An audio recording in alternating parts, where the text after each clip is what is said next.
A weary man, burdened by the weight of his struggles, approached a Buddhist monk, his voice heavy with despair.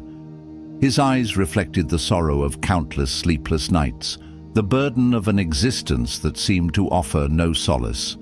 With a trembling voice he spoke, "I am lost. No matter how hard I try, I cannot keep my wife, my children, or my family happy. Even for myself, I find no peace. My days are filled with suffering, and sometimes I wonder if it is even worth continuing. Life has become unbearable, and even securing 2 meals a day feels like an endless battle. Please tell me, how does one survive such times? How does one keep going when every step forward feels like sinking deeper into despair?" The Buddhist monk, his face serene as still water, listened with quiet patience. When the man had finished, the monk smiled gently and said, "There is something you must do." He raised his hand and pointed towards a distant hill. "On that hill, there is a temple, and near the temple, there is an anthill where thousands of ants live. It may seem strange, but these ants affect the temple grounds, preventing anything from growing there. I want you to do something for me. For the next 7 days, go to that hill and destroy the anthill whenever you see one near the temple. But there is one rule: while destroying their home, ensure that no ant is harmed." The man furrowed his brows, confused by the unusual request. He had come seeking wisdom, a way to escape his suffering, yet the monk was asking him to destroy an anthill. He hesitated, but, unwilling to question the monk's guidance, agreed to carry out the task. As he walked away, doubts crept into his mind. Why should I harm these ants? What lesson could possibly come from this? Yet something within him urged him to follow through. The next morning, he climbed the hill and found the anthill near the temple, just as the monk had said. The tiny creatures were hard at work, gathering food, moving in perfect lines, tirelessly carrying grains back to their home. Watching them, the man felt an unexpected pang of guilt. These ants are working so hard, he thought. They are simply trying to survive, just like me. Who am I to take their home away? Yet, remembering the monk's words, he set aside his hesitation and began to break down the anthill. Immediately, chaos erupted. The ants, confused and desperate, scattered in all directions, their carefully constructed order collapsing in an instant. Some ran frantically, others clung to the grains they had worked so hard to collect, unwilling to let go despite the destruction. When the anthill was completely destroyed, the man stood in silence, watching as the ants disappeared into the soil, seeking shelter. That night, as he lay in bed, a deep sadness settled over him. He had followed the monk's instructions, but it did not feel right. The ants had done nothing wrong, and yet he had torn apart their home. Why did the monk ask me to do this? He wondered. Was there truly a lesson in this, or was I simply destroying something innocent? Despite his doubts, he returned to the hill the next morning. When he reached the spot where the anthill had been, he was stunned. Overnight, the ants had rebuilt their home in the exact same place. Not only had they restored what was lost, but they were already back to gathering food, moving with the same unwavering determination. The man shook his head in disbelief. How foolish these ants must be, he thought. Why would they rebuild in the same place, knowing I will destroy it again? But he had committed to the task. And so, once again, he began breaking down the anthill. The same chaos unfolded. The ants fled in panic, their work reduced to dust in moments. This time, determined to ensure they wouldn't rebuild, the man poured cold water over the ruins, believing he had finally put an end to their efforts. Yet that night, his heart was heavier than before. He felt no satisfaction in completing the task, only unease. Why am I doing this? He questioned. What kind of lesson could be hidden in such destruction? He considered abandoning the task, but something within him urged him to continue. The following morning, he climbed the hill once more, convinced that the ants would have moved elsewhere. But to his astonishment, there stood another anthill, not in the same place, but close by. The ants had relocated, undeterred, and were once again building with relentless effort. The man sighed. Perhaps the monk knew this would happen, he thought. Determined to see the task through, he approached the new anthill and began destroying it once more. But this time, something inside him shifted.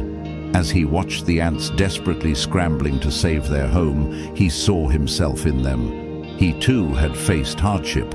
He too had struggled to keep his life together, only for circumstances to tear it apart time and again. He had felt hopeless, as though the world conspired against him. But unlike these ants, he had given in to despair.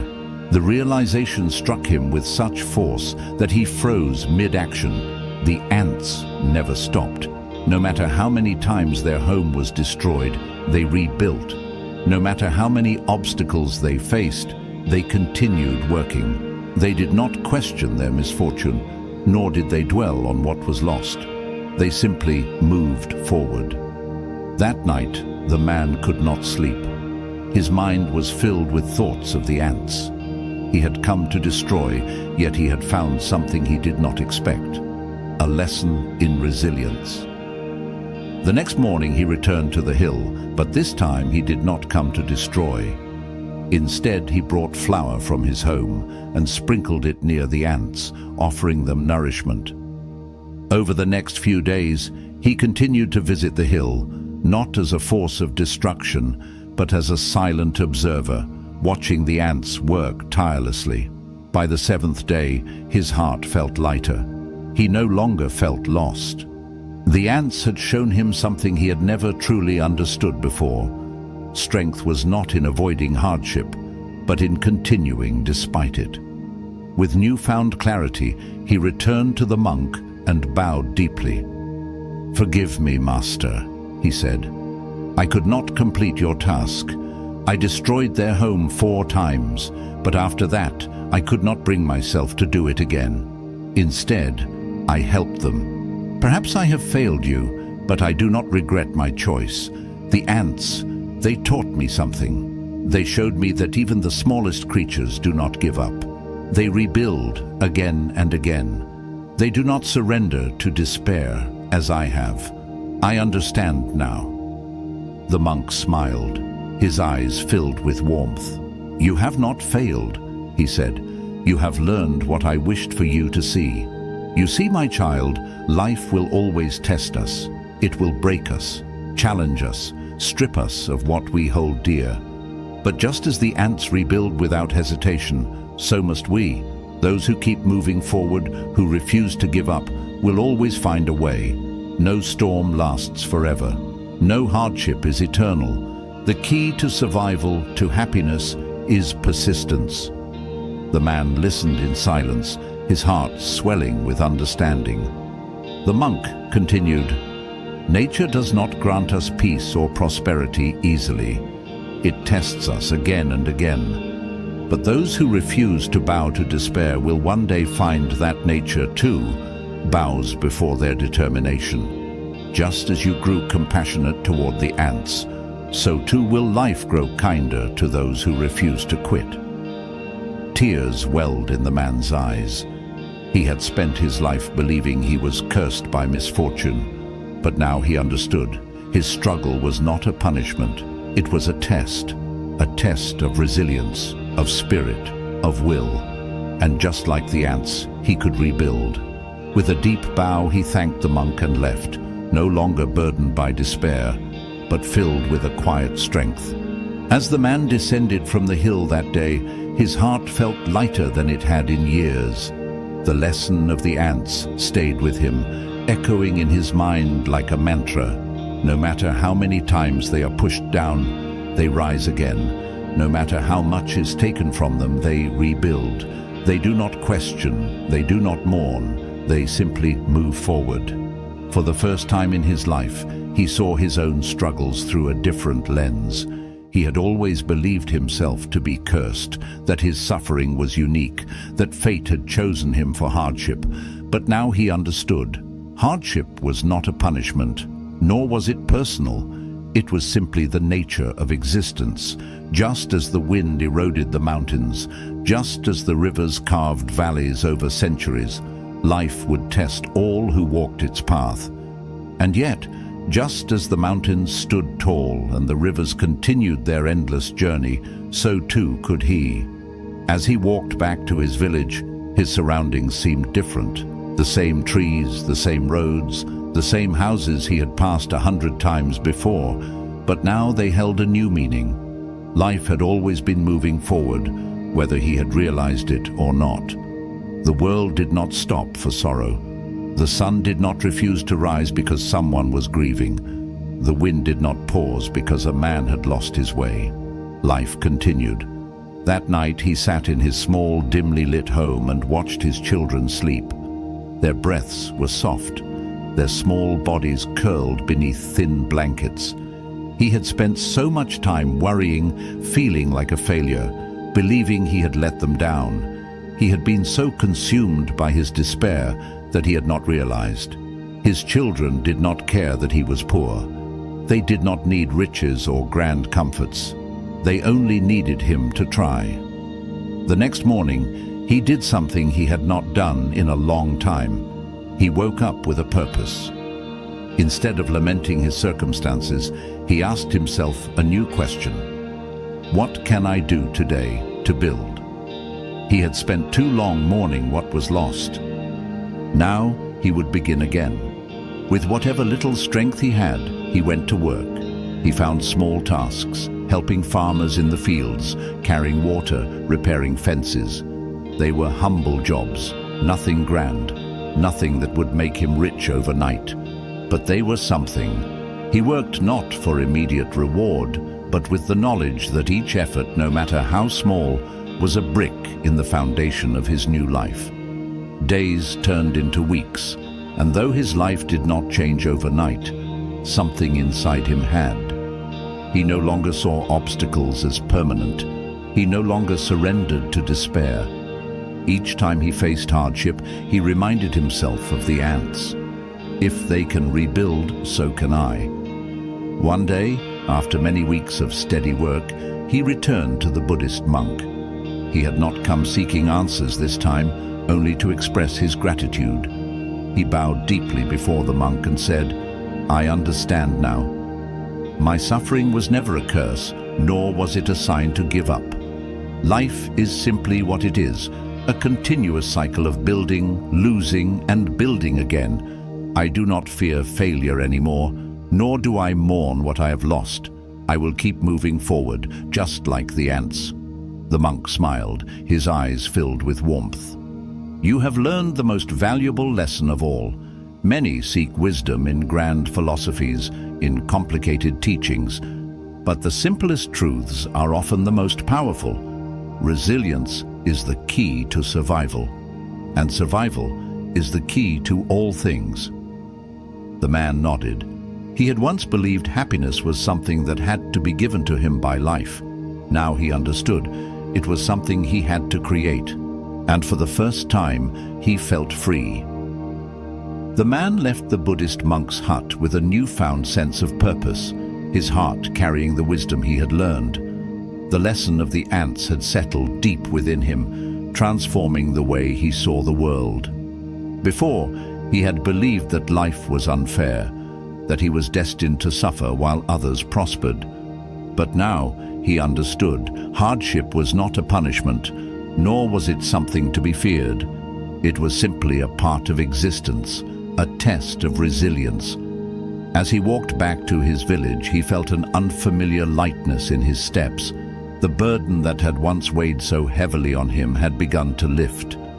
He no longer saw himself as a victim of fate. Instead, he saw himself as a man capable of rebuilding, just like the ants. That evening, when he returned home, his wife noticed the change in him immediately. She had grown accustomed to his slouched shoulders, his tired eyes, and the constant air of hopelessness that surrounded him. But tonight, he stood taller. There was something different in the way he carried himself, something steady, something strong. She hesitated before speaking, afraid that the hope she felt was only an illusion. "What happened?" she finally asked. "You seem different." The man smiled, a rare sight that had become almost forgotten in their household. "I learned something today," he said. "Something that I should have understood a long time ago." His wife looked at him, waiting for him to explain, but he simply sat down with their children, laughing as he played with them. The weight of his worries was still there, but it no longer crushed him.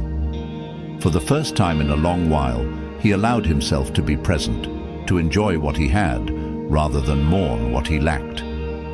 The next morning, as the sun rose over the village, the man set out to find work. He no longer waited for luck to change or for someone to rescue him from his troubles. He took action. He went to the nearby farms, offering to help plow fields. He visited merchants, asking if they needed a hand carrying goods. He knocked on doors, willing to do anything that would bring in a little money. At first, the work was hard.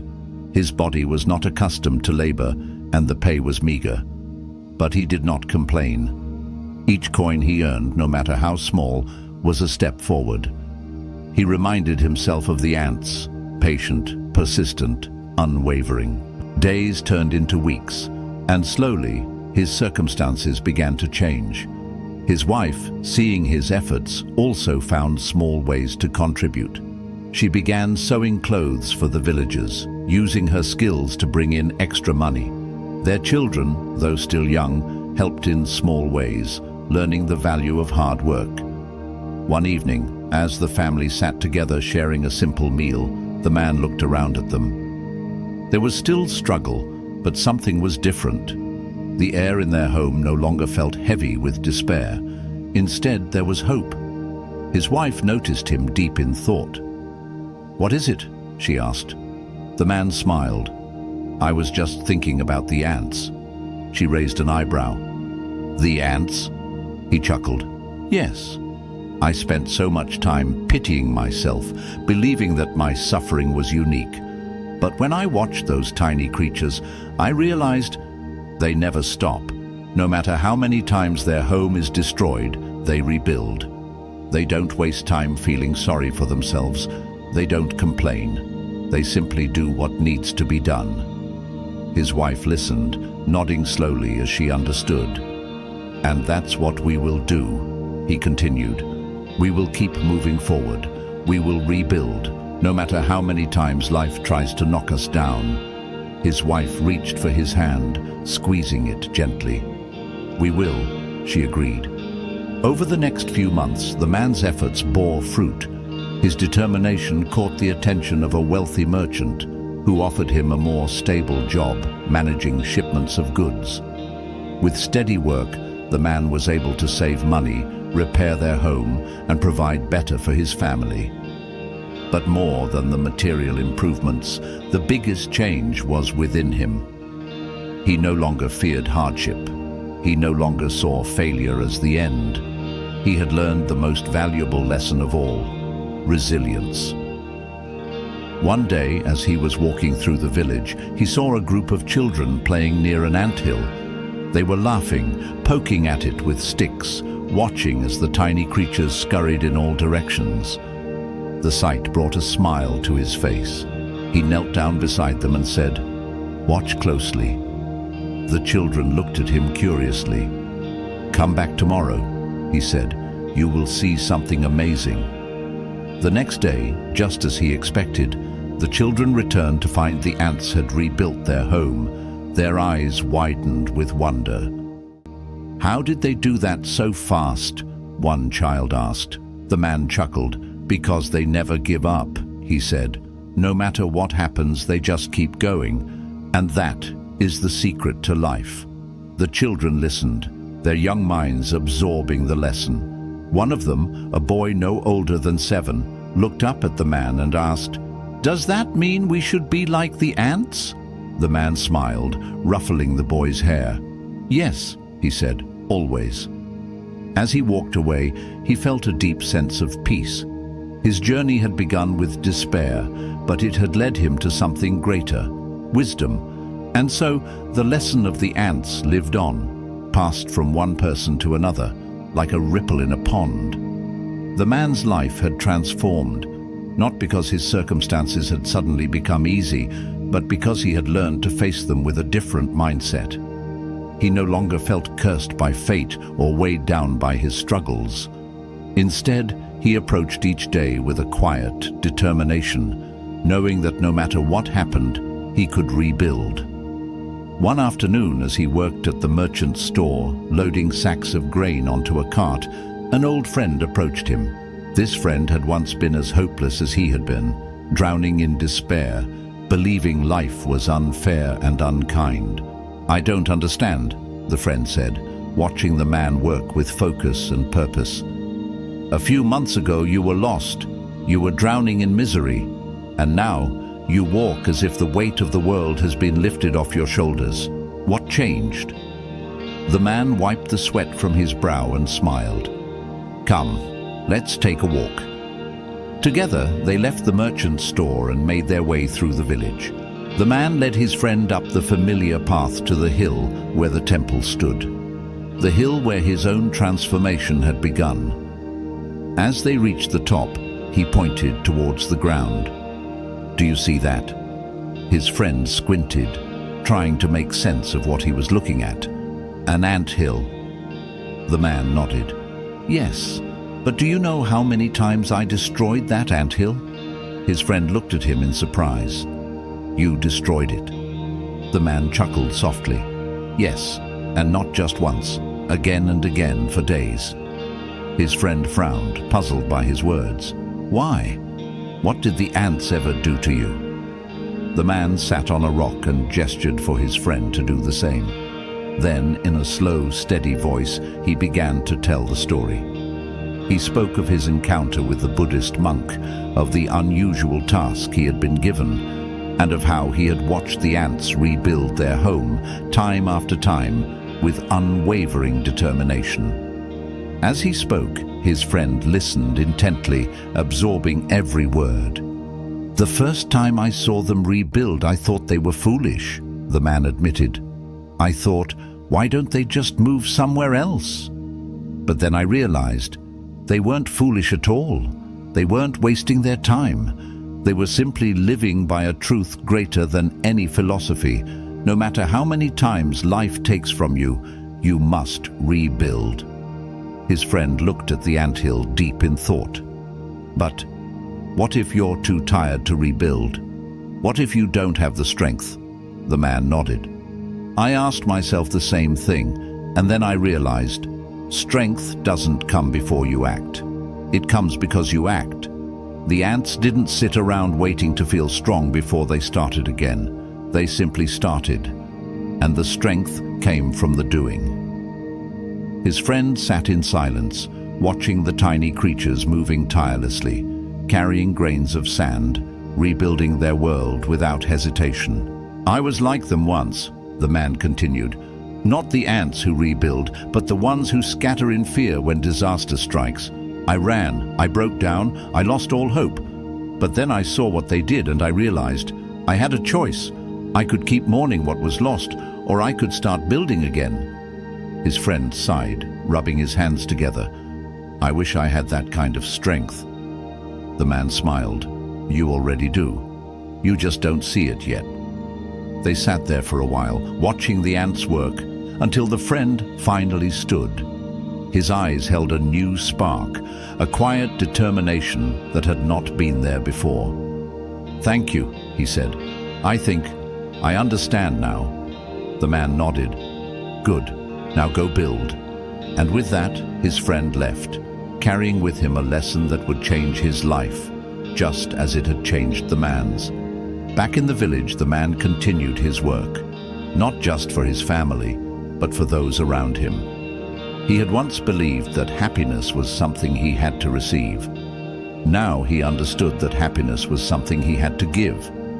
He began helping others who were struggling. If someone needed food, he shared what little he had. If someone needed work, he found a way to help them earn. If someone was lost in despair, he told them the story of the ants. Slowly, the village itself began to change. The people who had once felt hopeless started to believe in themselves again. The man's transformation had created a ripple effect, touching the lives of those who had once shared his despair. One day, an elderly woman approached him, her eyes filled with gratitude. "You have changed, my son," she said. "Once you were a man weighed down by sorrow, but now you bring light to others." The man bowed his head respectfully. "It was not I who changed," he said. "It was the ants who taught me how to live." The old woman smiled. "Then may we all learn from the ants." And so the lesson spread. The story of the ants was passed from one person to another, whispered in hushed conversations, told to children as they fell asleep, shared among neighbors who had once lost hope. It became a truth that lived in the hearts of the people, a reminder that no matter how many times life knocked them down, they could always stand up again. For the first time in many years, the village, once filled with sorrow, began to thrive. And the man, who had once believed he had nothing left to give, had become the very source of hope he had once sought. Seasons changed, and with each passing day the man's life continued to transform. He no longer walked with the weight of despair on his shoulders. Instead, he carried something different: purpose. Word of his change spread throughout the village. People who had once pitied him now admired him. They saw how he worked tirelessly, how he faced each hardship without complaint, and how he had become a source of strength for those who had none. One evening, as he sat by the river watching the sun dip below the horizon, the Buddhist monk approached him. "I hear you have been teaching the wisdom of the ants," the monk said with a gentle smile. The man looked up, surprised. "I only share what I have learned," he said humbly. The monk sat beside him, the sound of the flowing river filling the silence between them. "And what have you learned?" The man took a deep breath before answering. "That hardship is not meant to break us, it is meant to test us. That suffering is not a punishment, it is an opportunity to grow. That every time life tears something away from us, we are given a choice: to mourn what is lost or to build again." The monk nodded, his expression unreadable. "And have you found peace?" The man thought for a moment. "Peace does not mean an absence of struggle," he said. "It means understanding that struggle is a part of life. And once you stop resisting it, once you accept it as part of the journey, it loses its power over you." The monk smiled. "You have understood well." For a long while they sat in silence, watching the river flow, its waters endlessly moving forward, never turning back. After some time, the monk spoke again. "There is something else you must understand." The man turned to him, listening intently. "You have learned to rebuild after loss," the monk said. "But now you must learn something even greater. You must teach others to do the same." The man frowned slightly. "But I already do. I share the story of the ants. I help those who are struggling." The monk shook his head. "It is not enough to give people hope. You must show them how to build. A starving man cannot be satisfied with a story. He needs food. A man drowning in debt cannot be saved by words alone. He needs work. Wisdom is valuable, but action is what brings change." The man sat in silence, absorbing the monk's words. He had spent so much time pulling himself out of despair. But had he done enough to help others do the same? That night, as he lay in bed, he thought about the people in his village, the ones who were still struggling, the ones who still believed that life was unfair, the ones who had yet to learn the lesson of the ants. The next morning, he woke up with a new determination. He would not only tell people they could rebuild, he would help them do it. Over the next few weeks, the man devoted himself to more than just his own survival. He looked for ways to uplift those around him. He spoke to the merchants in the village, convincing them to offer work to those in need. He gathered the young men who had lost their way and taught them the value of persistence. He helped the widows and the elderly, ensuring that they had enough food to eat and shelter over their heads. Slowly, the village began to change. Where once there had been despair, now there was effort. Where once people had waited for fortune to favor them, now they created their own opportunities. One day, as he was walking through the village, he saw a young boy struggling to carry a heavy sack of rice. Without hesitation, he bent down and lifted the sack onto his own shoulder. "Where are you taking this?" he asked. The boy pointed toward his home. "To my mother. She is sick and cannot work." The man nodded and walked with the boy, carrying the burden for him. When they arrived at the small hut, he saw a frail woman lying on a thin mattress, her face tired but kind. The man placed the sack of rice down gently. "Your son is strong," he said with a smile. "He is a good worker." The woman's eyes filled with tears. "He is all I have," she whispered. "I worry for him every day." The man looked at the boy, then at the woman. "You have done well raising him," he said, "and you will not have to worry alone anymore." From that day on, he made sure the boy and his mother never went without food. But he did not simply give them what they needed.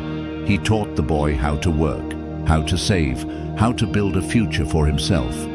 That was the greatest lesson of all, not just to survive, but to create a life that could withstand any storm. And so, the wisdom of the ants continued to spread, not just through words, but through action. The village, once struggling, became prosperous. Not because fortune had favored it, but because its people had learned to build, no matter how many times life tried to tear them down. The village had changed, but more importantly, the man had changed. The burdens that once felt impossible to carry were no longer weights that crushed him. They were challenges that strengthened him. The people around him, once filled with despair, had begun to understand what he had learned from the ants. No matter how many times life takes from you, no matter how many times you are knocked down, you must get up and rebuild. One evening, as he walked through the village, he saw an old man sitting alone near the temple steps, his face weary, his eyes hollow with sorrow. The man recognized the look.